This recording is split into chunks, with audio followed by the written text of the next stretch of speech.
Why is it that quality of life improvements in JRPG remasters are all about minimizing the gameplay? Let's talk about it. Hey friends, it's Just the Gems. I'm Brandon, and I've been thinking a lot lately about JRPG remasters. So if you're not aware, about a month ago, we did a panel at the Southeast Game Exchange where we talked about remasters and remakes in JRPGs. We just did a panel. Actually, it's happening the day that this video is going live, so maybe you're there. Hope you're there. Hope you're enjoying it. If you're watching this after Monday, then I can say we did a panel at PAX West about JRPG remasters and how they're affecting the market for JRPGs in general. So naturally, I've been thinking a lot about JRPGs, remasters, remakes, etc. One of the things that always comes up when you talk about JRPG remasters is the need for quality of life improvements, right? Games today play very differently than games in the 8-bit, 16-bit, 32-bit generations of consoles. Some of the quality of life improvements we see in remasters of turn-based JRPGs are things like fast forward to speed up the combat,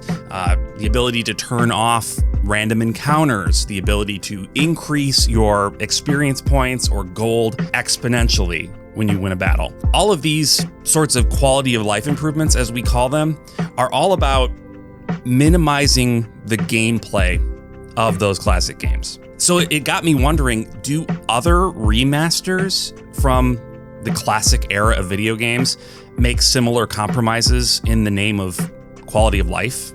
Like, I haven't played it, but like I know they recently remade the Crash Bandicoot series. And, were there elements of that they just stripped out wholesale? And if it's not common for those sorts of changes to be made in remasters of other genres, why is it that we make those particular concessions in JRPGs? And to be clear, I'm not even necessarily saying that it's bad that we do this, right? I'm not saying that we need to make a gamer who grew up in the modern era of gaming play through a million random battles and grind it out just like we had to when we were kids. I'm not that old yet, so I don't have those feelings for the younger generation. Maybe I will someday. I don't know. We'll see. It all depends on whether you play your cards right, Gen Alpha. So going back to the beginning, like the earliest days of JRPGs, where you have things like Dragon Quest, Final Fantasy, kind of the origins of these giant mainstay type of series. They were trying to replicate an experience that they had either playing role-playing games on PC or even replicate the experience of playing like a Dungeons and Dragons campaign, right? Like Gary Gygax created this universe of ideas, and everybody in the world has just been scrambling to find new and interesting ways to use those. So in trying to replicate what is by its very nature a very slow, methodical experience that relies on your imagination quite heavily, JRPGs were crafted to be slower paced in that way, at least in the early days, right? So in a market that was full of fast-paced platformers and, racing games, sports games, JRPGs had to try a lot harder. They had to fight a lot harder for our attention. And much like today, I think attention equals gameplay time. Now, JRPG development teams back in the 8 and 16 and even into the 32-bit generation, they weren't the size of the teams that we see today, right? They're not hundreds, if not thousands of people. There was maybe a couple of dozen developers, musicians, writers working on a classic 16-bit RPG. So they didn't have the resources to create a story that was 80 hours long, like you'll see in some games like the Trails series or Persona, for example, right? So in order to maximize the gameplay, to give people that sense of real value for their money, I think a lot of these elements were worked in to create the sense that you were getting a lot more out of it than you maybe actually were, right? So if I have to grind for 2 hours between one town and the next in order to just survive, part of my brain is like, hey, look how much time I got out of this game. And especially when you're a kid, right? You maybe get 1 or 2, maybe 3, if you're rich, games a year. and you need to make those last. So for me at the time, like JRPGs were a really good value proposition, right? I was getting a lot of gameplay out of each and every JRPG I played. So on a very basic level, that's my working theory as to why there was so much of that sort of grindiness in old school JRPGs. For one, they were trying to replicate the experience of playing like tabletop role-playing games or old PC role-playing games. And on the other hand, they were fighting for our time and trying to maximize the value that we got out, the perceived value, right, that we got out of that experience of the game that they made. That leads me to the question, were those elements ever fun? Did we enjoy grinding? Like, I'm trying to think, I'm putting myself back in 15-year-old Brandon's shoes, and they still fit, which is remarkable. And I'm thinking like, you know, I'm playing Xenogears for the first time, and I hit a brick wall, and I need to grind up in order to beat the sewer. I think the sewers in Kislev, I think was the first place where I really felt kind of stuck. And I knew I was gonna have to grind. How did I feel about that? I'm trying so hard to separate current Brandon, who's played a billion modern JRPGs, from that, you know, that 15-year-old Brandon who had played a couple of dozen JRPGs, because that's just how many had come out.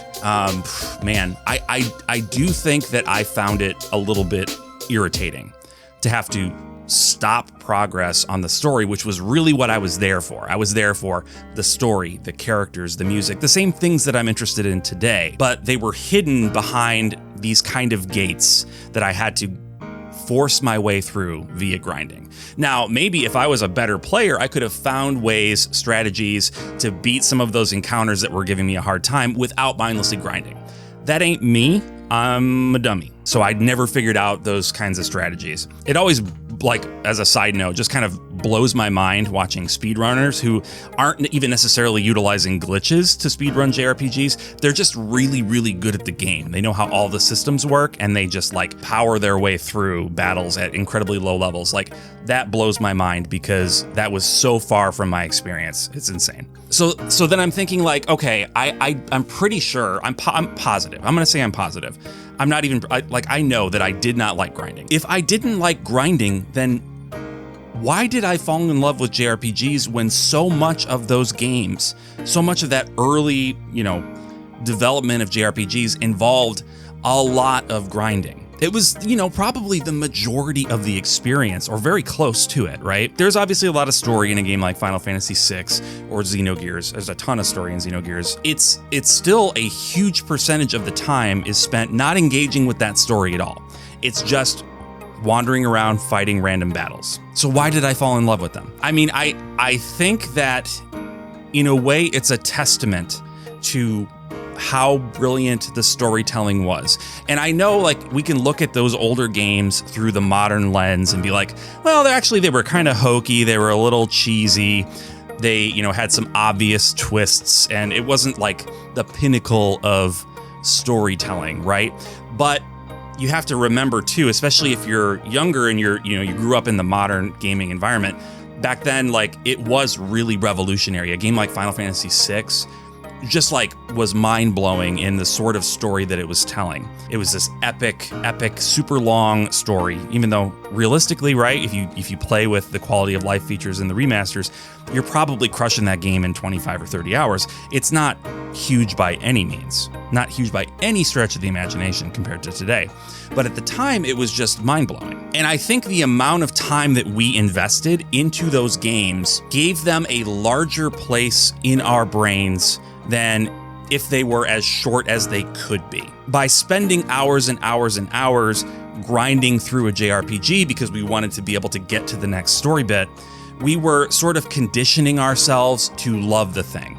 I don't know if that's Stockholm Syndrome, maybe that's an exaggeration, but in a way, right, like, we are doing this thing that we don't like so that we can get the little morsels of goodness that we're there for. And because of all the work we had to put in to get those, we felt just a huge amount of affection for the story and for the product overall. Which leads me to one other point that I want to bring up when it comes to remastered classic JRPGs.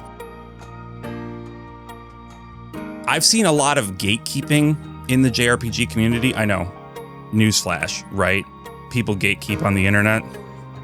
Who knew? But you'll see a lot of, people talking about playing through some old classics like Final Fantasy VII or the Pixel remasters or any number of classic JRPGs that have been given that kind of modern quality of life polish in a remaster. I see a ton of criticism from people in comments talking about, oh, well, you can't really, playing with all the quality of life features, you're ruining the experience for yourself. You are, you're diminishing the impact of the game by turning off encounters or by tripling your experience or turning on high speed mode. It's disrespectful to the developers to do that because that wasn't the game that they made. That wasn't the game they wanted you to play.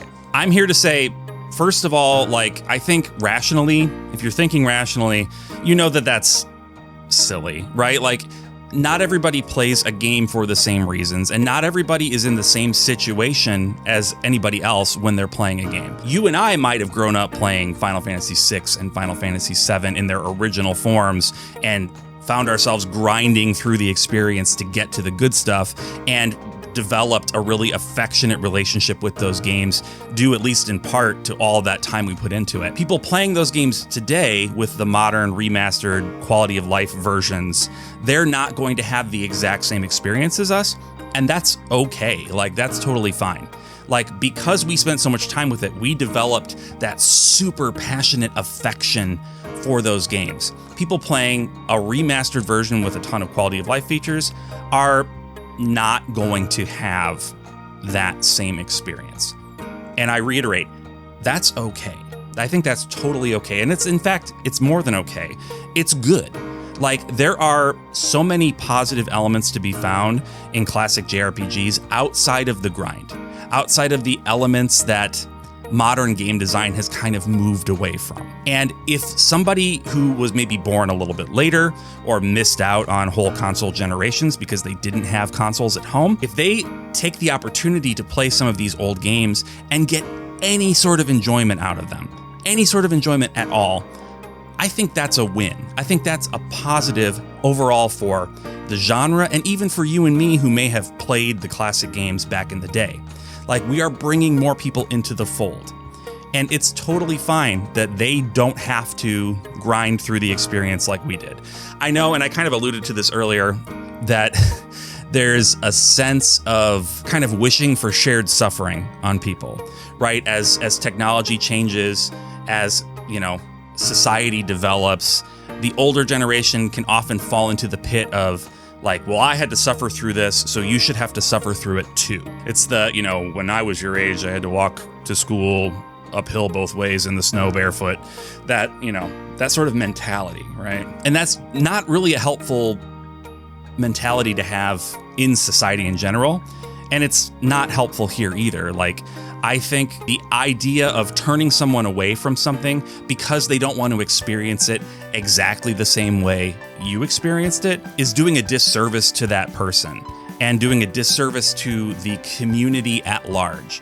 Just because somebody chooses to experience something in a different way, as long as they're experiencing it, as long as they're enjoying it, then I think that's a win. That's a positive. That's good for all of us. So yeah, quality of life improvements in remastered JRPGs are kind of, I've always said that, this sounds meaner than I mean it to, but they always sound to me like the developer kind of apologizing for the game. It's we know this was super grindy and maybe you wouldn't enjoy that very much anymore. So, we're going to let you speed up the battles, or we're going to let you turn them off entirely, or give you a whole bunch of experience, or make you invincible, right? We're going to just make this experience as smooth for you as you want it to be. And, in a way, I do think that's true. They're saying, yeah, this was maybe not the best thing in the world, even though back then to us, it kind of was, right? It was the best thing because JRPGs have always been, in my mind, the best genre of video game. And they've gotten better and better. And as they've gotten better and better, a lot of those rough sides, those sharp edges, have been sanded down. We have a much smoother, better experience as genre players today than we did back then. It's silly in my mind to wish a bad experience on somebody else just because they weren't there in the trenches with us, right? Like, I'm happy that I have friends who have played, that missed out on games when they were younger and have played the remastered versions and used the quality of life and enjoyed the experience of playing the game. Do they love the game as much as I do? Probably not, but that's okay. That's okay. Like, everybody's going to feel differently about anything. And I think that it's totally fine as long as they are playing the game and having a good time. I think that should be all that matters. I don't know. What do you think? Let me know down in the comments how you feel about JRPG remasters and quality of life features. Do they add to the experience for you? Do they make you more likely to replay a game that you played as a kid? I know I can say for myself, when I've replayed JRPGs that I played as a kid, if I'm replaying like via a remaster, I will use those quality of life features, baby. I'm turning them on. I'm turning them on every time. What do you do? Let me know. Oh, just wanted to mention too, I have channel memberships now. So if you are interested and able to support me and support the channel in that way, I really appreciate it. Thanks, as always, to all of my members. You guys are fantastic. Love hanging out with you guys, chatting in the Discord. So if you are interested in joining that fun group of fun people, then please do so. I did a really bad job of selling that, didn't I? Sorry, we're not as dorky as I made that seem. Also, if you like JRPGs, then you probably would like my podcast, the JRPG Pursuit. We put out new episodes every Wednesday, so please check it out. Link is in the description. Anyway, thanks so much for watching, and until next time.